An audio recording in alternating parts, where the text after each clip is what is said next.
everyone, it's Helen. I'm back again. Unfortunately, I've been having a lot of trouble with my camera and my computer.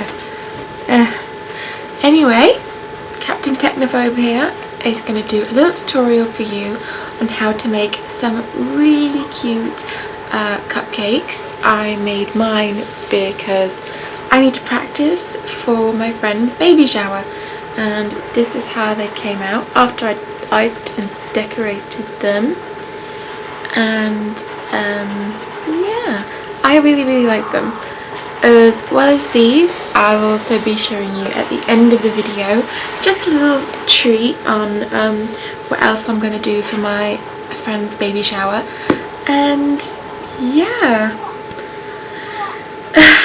it's a bit of a strange tutorial. I thought I was just going to stick with jewellery, but I'm really into baking, and what are you going to do? Anyway, thanks very much for watching, and like and subscribe. Love you. What you will need is 175 grams of butter, 175 grams of caster sugar, 3 large eggs,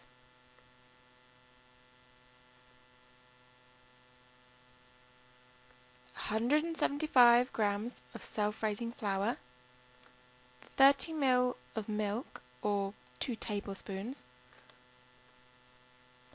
and 55 grams of chocolate, preferably dark.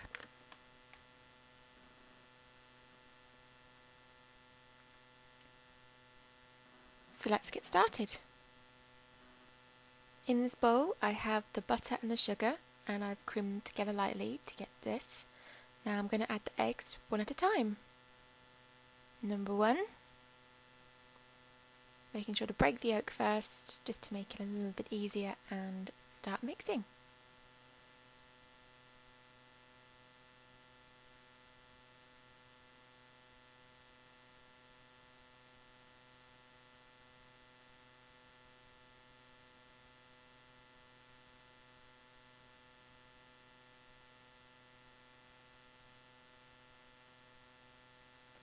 Now adding egg number 2.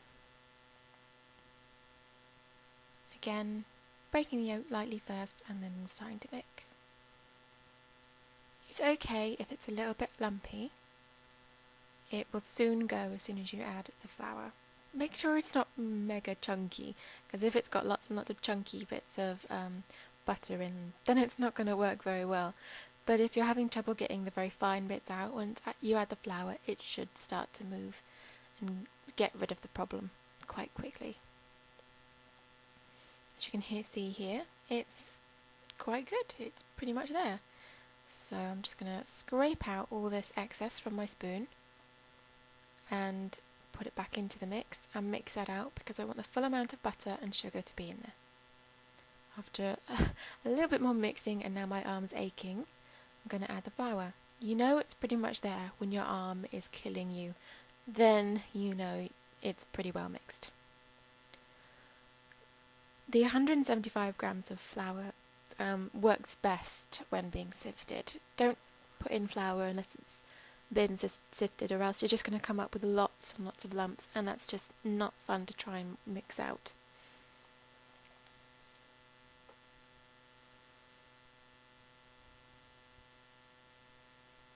And then fold like so, just to make sure it doesn't go poof and make a massive mess, which happened to me the last time I tried to make these.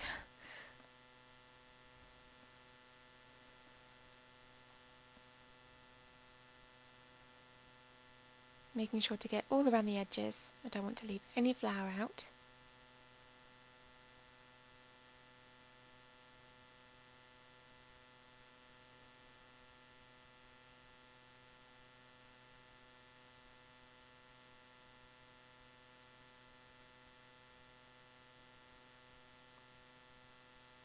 As you can see, the lumps are getting smaller and smaller as we go, and hopefully it won't take very long for you guys. It didn't take long for me.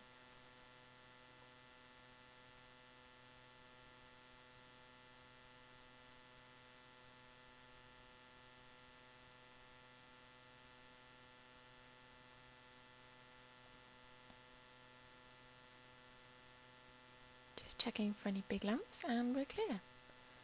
Break up bits of the chocolate, make sure they're broken up and not solid, or else it might burn around the edges when you put it in the microwave.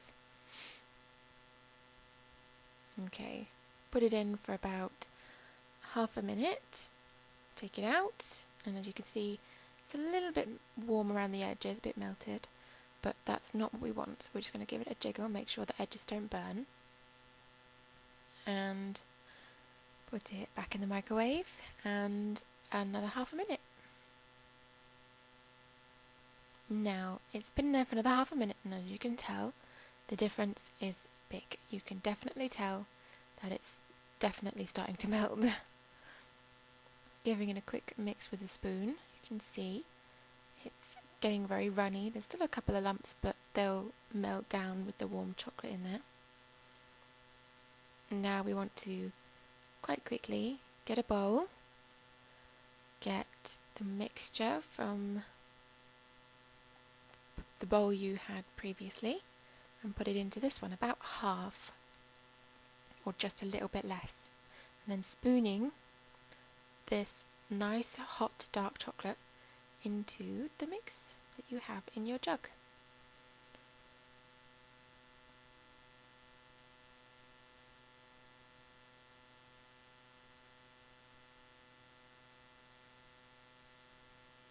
Just about there.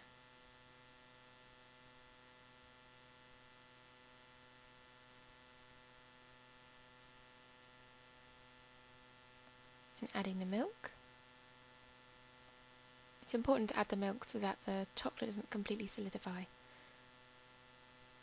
Mixing together until the chocolate is pretty much gone.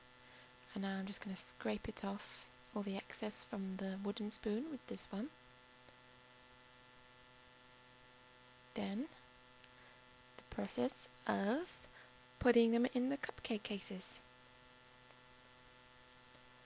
I'm just going to scrape off some of the dark chocolate into the case, and then get another spoon and scrape some of the regular sponge mixture into the other half of the case.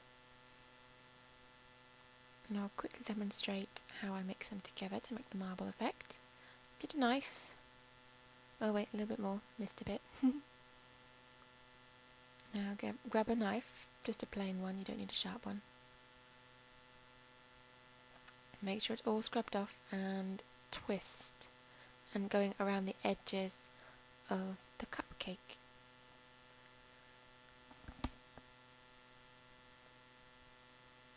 Make sure it's nice and smooth. Have the oven preheated to 180 degrees Celsius.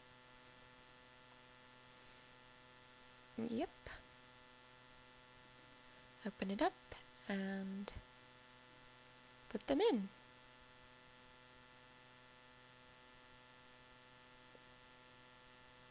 Now you have to wait roughly 15 minutes for a fan-assisted oven and 20 minutes for a regular oven. And these are how they came out.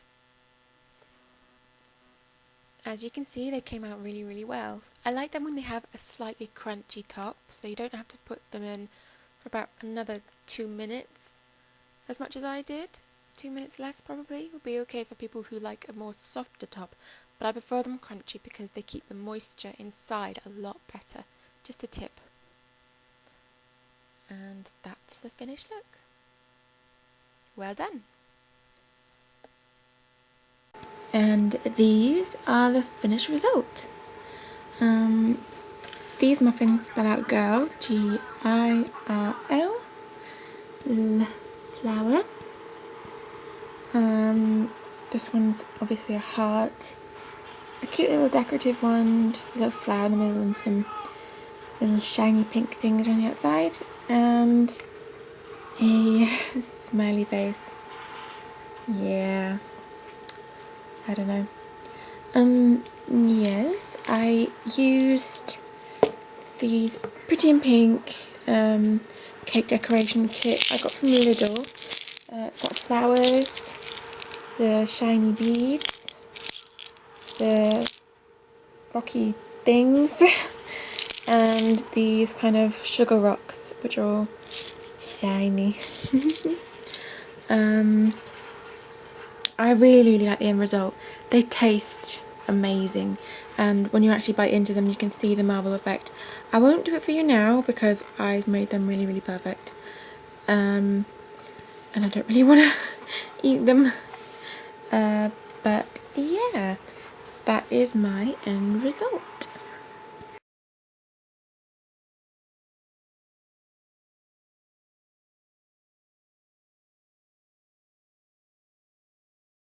Here is what I've made for my friend for her baby shower. It is a nappy cake. Quite a clever idea really. You just get a load of nappies and wrap them up and put a little bit of elastic around them, wrap them around each other so you get a big cake shape, and then put something on top. This one here on these nappies is a baby blanket. This one here covering this middle section is actual a bath towel for babies, and this top one here is actually this teddy. It's a comfort thing at bedtime. I've replaced some of the nappies with baby bath stuff and some baby lotion. I have some Johnson's baby shampoo. I've got these little socks I turned into roses. I have these dummies. I've just put them on the side. Of course I can't play with them because they're dummies. You shouldn't play with them because you don't want the child to get sick. Here is some washcloths that I've wrapped up, stuck a straw through and put some ribbons on to look like a little bit of a candy cane. There is these just funky little flower things I picked up. There's also this really cute teething butterfly snail thing. I think it's meant to be a butterfly, but it looks more like a snail to me. I think it's really cute. More baby socks, hand lotion, antibacterial hand lotion, kills 99.9% of bacteria, really handy, and some nappy cream, really important. I got mine from Tesco's. It's a lot cheaper there and it's really good. I made this one out of wrapped up bibs and a bottle in the middle, flour and some cupcake lids, and this one is another bottle in the middle and a blanket wrapped around the outside, and there's my third bottle is right in the middle of these, and of course a cake baking base. And that is everything. I've got quite a lot there, quite a lot going on, and it's super handy for new mums. Anyway, good luck. Bye.